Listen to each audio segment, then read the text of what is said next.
நண்பருக்கோ தோழிக்கோ அனுப்பிச்ச மெசேஜ் பெரியவர்களுக்கும் சேர்த்தே சொல்லுகின்றேன். அது அவருக்கு மட்டும் நேரா போயிடுதுன்னு நினைக்காதீங்க. டவருக்கு போயிட்டு தான் வரும். அங்க போனா ஹிஸ்டரின்னு இருக்கும், குக்கீஸ்னு இருக்கும், எல்லாம் சேவ் ஆயிடும். எவ்வளவு நாட்கள் கழித்து வேண்டுமானாலும் நீங்க என்ன மெசேஜ் கொடுத்தீங்களோ, என்ன தப்பு நடந்துச்சோ அத்துணையையும் பார்க்க முடியும். பர்மிஷன் வாங்கணும், அவ்வளவுதான். காவல்துறை அதிகாரியாக நான் சொல்லுகின்றேன், ராத்திரி ஒரு பொண்ணு ஒரு பையனுக்கு 10 மெசேஜ் கொடுத்துட்டு அழைச்சிருச்சுன்னா அதை படிக்க முடியாதுன்னு தெரிஞ்சா பூனை கண்ணை மூடிட்டா உலகம் இருண்டு போச்சுங்கிற மாதிரி அத்துணையையும் படிக்க முடியும். பார்க்காத வரைக்கும் மாட்டாத வரைக்கும் பிரச்சனை இல்லை. பார்க்கணும்னு ஆரம்பிச்சிட்டா பாதி பேர் ஒளிஞ்சான்.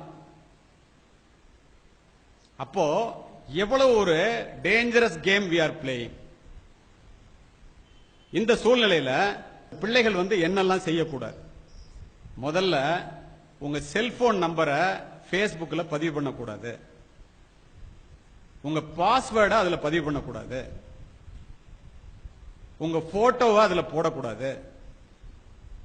உங்களுடைய அட்ரஸ் அதுல பதிவு பண்ணக்கூடாது. எங்க படிக்கிறீங்கன்னு சொல்லக்கூடாது. உங்க அட்ரஸ் என்னன்னு சொல்லக்கூடாது. பர்த்டே என்னன்னு சொல்லக்கூடாது. இதெல்லாம் சொன்னா அதை எடுத்து நீங்கள் இருக்கின்ற இடத்தை கண்டுபிடித்து உங்களை பிளாக்மெயில் பண்றதுக்குரிய வாய்ப்புகள் அத்துணையும் அதுல இருக்கிறது. ஒரு news paper one way traffic நீங்க படிச்சுட்டு தூக்கி போடலாம். ஒரு டிவியில ஆபாச படம் வந்துச்சுன்னா நீங்க ரிமோட் கண்ட்ரோலை வச்சு வேற சேனல் மாத்திக்கலாம்.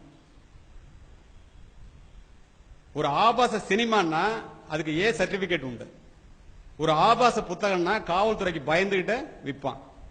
ஆனா உங்க பொண்ணு கையில இருக்கிற ஒரு ஸ்மார்ட் போன்ல இந்த உலகத்தில் உள்ள அசிங்கங்கள் அத்துணையும் விழுவும். எந்த கண்ட்ரோலும் கிடையாது. அதை தான் நீங்க வாங்கி கொடுத்துருக்கீங்க.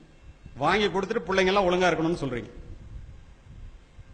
பிள்ளைங்க ஒழுங்கா இருக்கணும்னு சொன்னா பத்தாது, அந்த செல்போனை வாங்கி அதுல என்ன இருக்குன்னு பார்க்கணும்.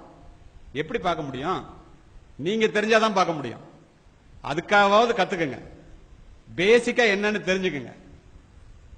இவ்வளவு கஷ்டப்பட்டு பிள்ளைகளை வளர்க்கின்றீர்களே, பூச்சூடி விரல் பிடித்து நடைபழக்கி முதுகெலும்புடைய பாடுபட்டு முழு வயிறு காணாமல் உழைத்து இந்த பிள்ளைகளை வளர்க்கின்ற நீங்கள் கெட்டு போகாமல் வேலி போட்டு பார்த்துக் கொள்ள வேண்டாமா?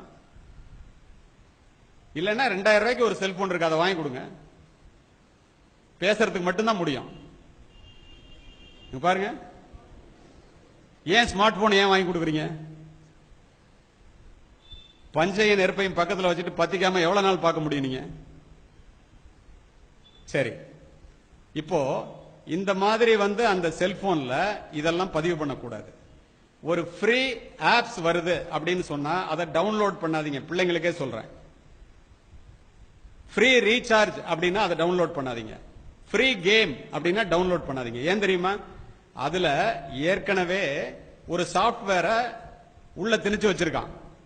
நீங்க ஃப்ரீன்னு நினைச்சு அதை டவுன்லோட் பண்ணீங்கன்னா உங்களுடைய கேமரா, உங்களுடைய போனு, அதுல நீங்க கொடுக்கிற மெசேஜ் எல்லாத்தையும் யாரு அந்த ஆப்ஸ உள்ள வச்சிருக்கிறானோ அவன் பார்க்க முடியும். உங்க கேமராவை அவன் கண்ட்ரோல் பண்ண முடியும். உங்களுக்கு தெரியுமா, சமீபத்தில் அமெரிக்கால 47 கோடி ரூபாய் இந்திய மணிக்கு ஒரு காரு. அந்த கார்ல ஒருத்தன் போயிட்டு இருக்கான். அவன் கார் கம்பெனி ஓனர். பின்னாடி ஒருத்தன் கார்ல வர்றான். அவனுக்கு போன் பண்றான். சார், உன் கார் கண்ட்ரோல் என்னிட்ட இருக்குங்கிறான். அவனுக்கு ஒன்னும் புரியல. கம்ப்யூட்டர்ல முன்னாடி போற கார் கம்பெனி ஓனருடைய காரினுடைய கட்டுப்பாட்டை பின்னால் வருபவன் ஹேக் பண்ணா அந்த சிப்ஸ்ல இருந்து அவன் அதுல கனெக்டிவிட்டி உண்டாக்கி பிரேக் அழுத்துறான். முன்னாடி போறவன் பிரேக் நிக்கல, ஸ்டேரிங்க திருப்புறான், வண்டி திரும்பல, ஃபுல் கண்ட்ரோல் அவனுக்கு வந்துருச்சு. அதையே செய்ய முடியுதுன்னா நீங்க பேசுறதெல்லாம் பார்க்க முடியுமா, கேட்க முடியுமா? கொடுக்கிற மெசேஜ போட்டோவை பார்க்க முடியுமா, முடியாதான்னு நீங்களே முடிவு பண்ணி. அப்ப பெற்றோர்கள் என்ன செய்யணும்? நேராக பேசுகின்ற, ஒருவரோடு ஒருவர் முகம் பார்த்து பேசுவதற்கு கூச்சப்படுகின்ற, சங்கோஜப்படுகின்ற எதையும் செல்போனிலே பரிமாறிக்கொள்ள கூடாது. நிஜ உலக ஆபத்திலிருந்து இந்த பிள்ளைகளை காப்பாற்றுவதற்கு பெற்றோர்களாகிய நீங்கள் எதையெல்லாம் முன்னெச்சரிக்கை நடவடிக்கைகளாக எடுக்கின்றீர்களோ அத்துணையையும் இந்த நிழல் உலக ஆபத்திலிருந்து காப்பாற்றுவதற்கு நீங்கள் எடுத்தே ஆக வேண்டும். இருவேறு கருத்துக்கு இடமே இல்லை. பிள்ளைகளையும் பெற்றோர்களையும் வைத்துக் கொண்டு நான் இதை சொல்லுவதற்கு காரணம், இதனோட சீரியஸ்னஸ் என்னன்னு 2 பேருக்கும் புரியணும். அதுக்காக தான் சிஸ்டர் இந்த மீட்டிங்கை ஏற்பாடு பண்ணாங்க. 2 கண்ணு தான் பாக்குதுன்னு நினைச்சிட்டு செல்போன்லயோ கம்ப்யூட்டருக்கு முன்னாடி உட்கார்ந்து நீங்க எதை செஞ்சாலும் அதற்கு பின்னால் 1000 கண்கள் பார்த்து கொண்டிருக்கின்றன என்பதை தயவு செய்து அமர்ந்திருக்கின்ற யாரும் மறந்து விடாதீர்கள். அப்பனா இந்த செல்போனை எவ்வளவு ஜாக்கிரதையா உபயோகப்படுத்தணும்.